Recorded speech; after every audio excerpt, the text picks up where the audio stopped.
Je vous dirais d'abord que le M23 n'a pas, à notre connaissance, de capacité opérationnelle autonome.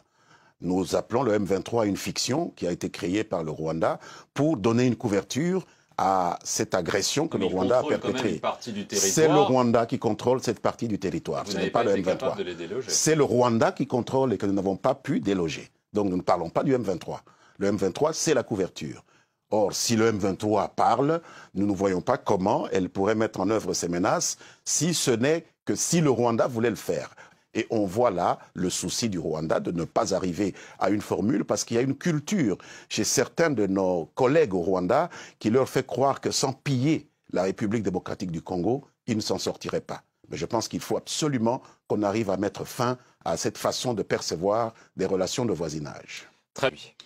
Nous avons effectivement une épine sur le pied avec ce que nous considérons non pas comme un soutien, mais comme une agression directe.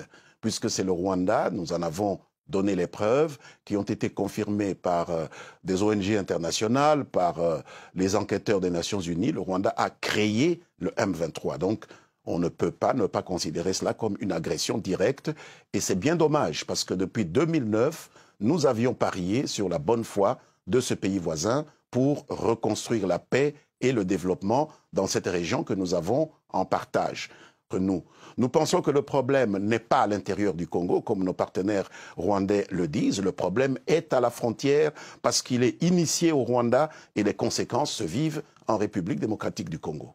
Certaines chaînes périphériques, RFI et d'autres, traitent cette situation de guerre comme si certains voulaient prendre fait et cause pour ceux qui combattent l'unité de ce pays, la paix dans ce pays, mais chacun doit faire sa part du travail. Je sais que le Conseil supérieur de l'audiovisuel et de la communication est en contact avec les responsables de ces chaînes pour attirer leur attention sur le caractère tout à fait inacceptable de cette façon de rendre compte de ce qui se passe au Kivu, qui est totalement contraire à la neutralité qu'on attend des agents des médias. J'espère qu'ils seront entendus, mais si cela continue, il n'est pas exclu que la RDC prenne des mesures qui lui permettent de défendre son intégrité, puisque même les médias peuvent être utilisés dans une guerre. Que nous n'acceptons pas qu'une organisation régionale comme l'Union européenne nous considère comme une arrière-cour, parce que nous ne sommes pas européens. Nous sommes un pays africain, membre de l'Union africaine. Nous ne sommes pas un État membre de l'Union européenne pour qu'on puisse articuler des sanctions contre nous.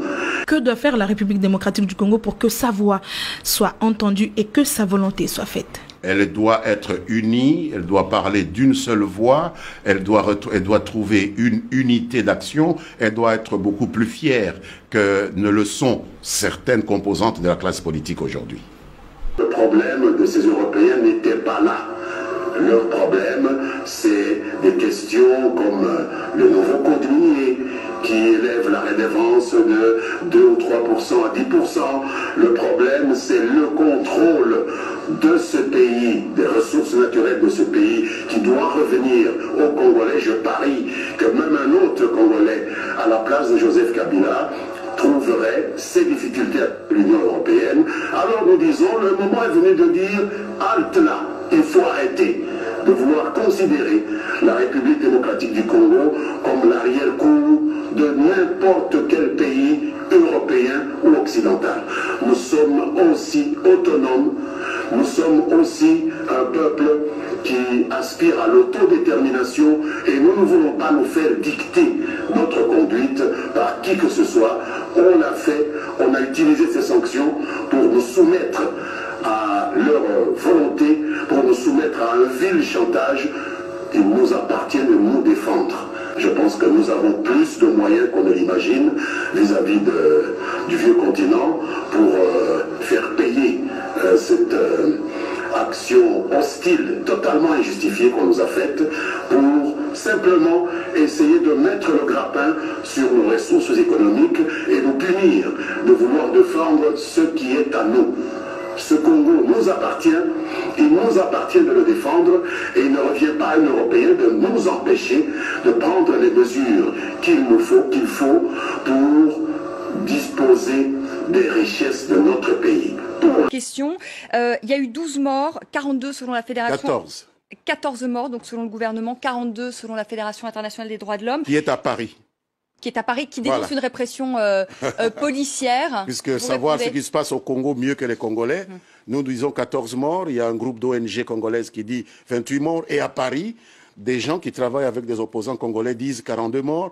Je vous prie de tenir compte des 3 chiffres. Et je vous dis qu'il n'y a que le premier qui est vrai, parce que là, il a déjà comparu devant des officiers de police judiciaire. Il faut qu'on cesse ces abus de langage. Lorsqu'il s'agit de la RDC, il y a de ces mots qu'on utilise vraiment simplement pour discréditer le pays. Très bien, donc ceux qui se souciaient de son cas savent ce soir qu'il a été arrêté, qu'il est aux mains des autorités, et pour quelle raison il a été arrêté. À cause de la complaisance de certains médias qu'ils utilisent. Mais là, au moins, voyez, vous êtes là, Lambert Mende. Il n'y a pas de complaisance. La famille de M. Ngoï, que je connais personnellement, sait bien où M. Ngoï se trouve. Mais il n'y a pas de complaisance, vous êtes là ce soir. Sur Lambert Mende, il y a un homme qui a disparu. Il aurait été enlevé par des militaires le 21 janvier alors qu'il prenait un café à une terrasse avec des amis. Il s'appelle Christopher Goyi Mutamba, vous le connaissez?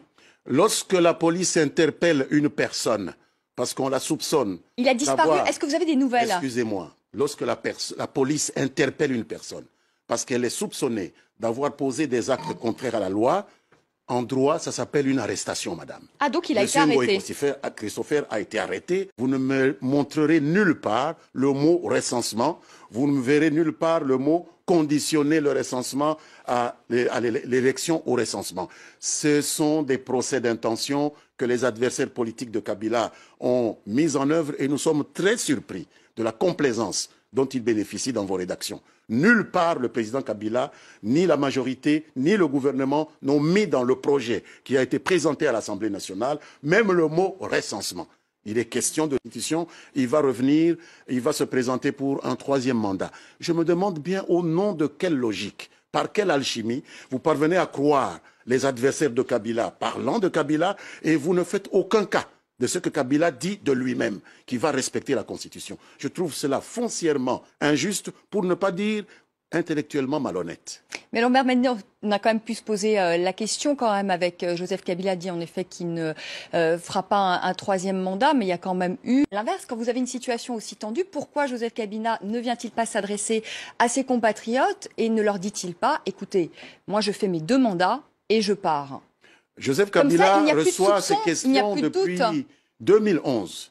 Il est assailli de ces questions-là.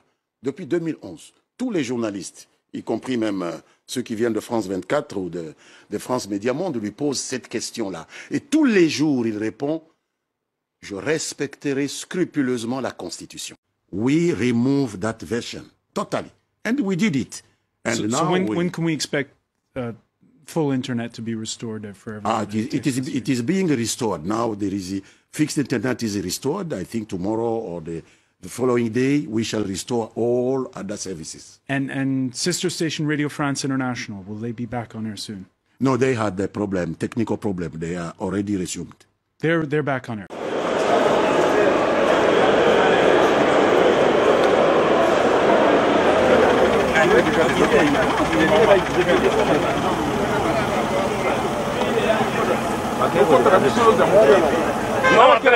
Non, allons avec le...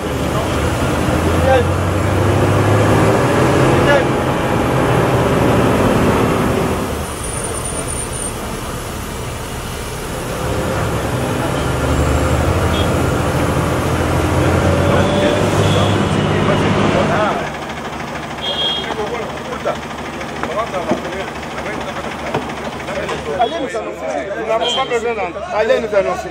Nous venons déposer un mémo.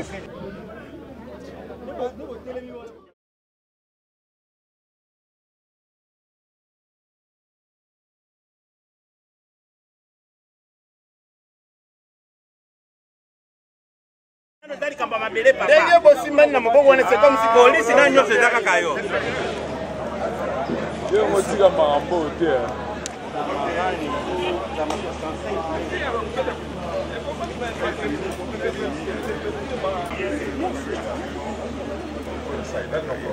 Just tell me to come out.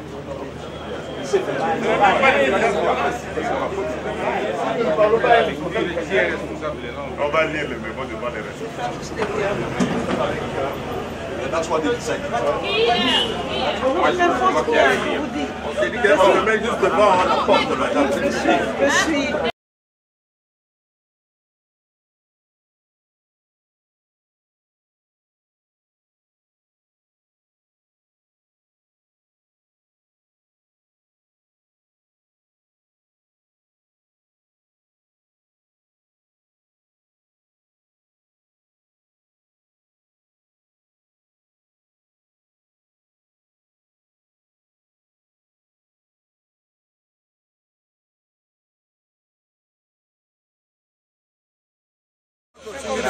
Oui, le drapeau tenir le drapeau.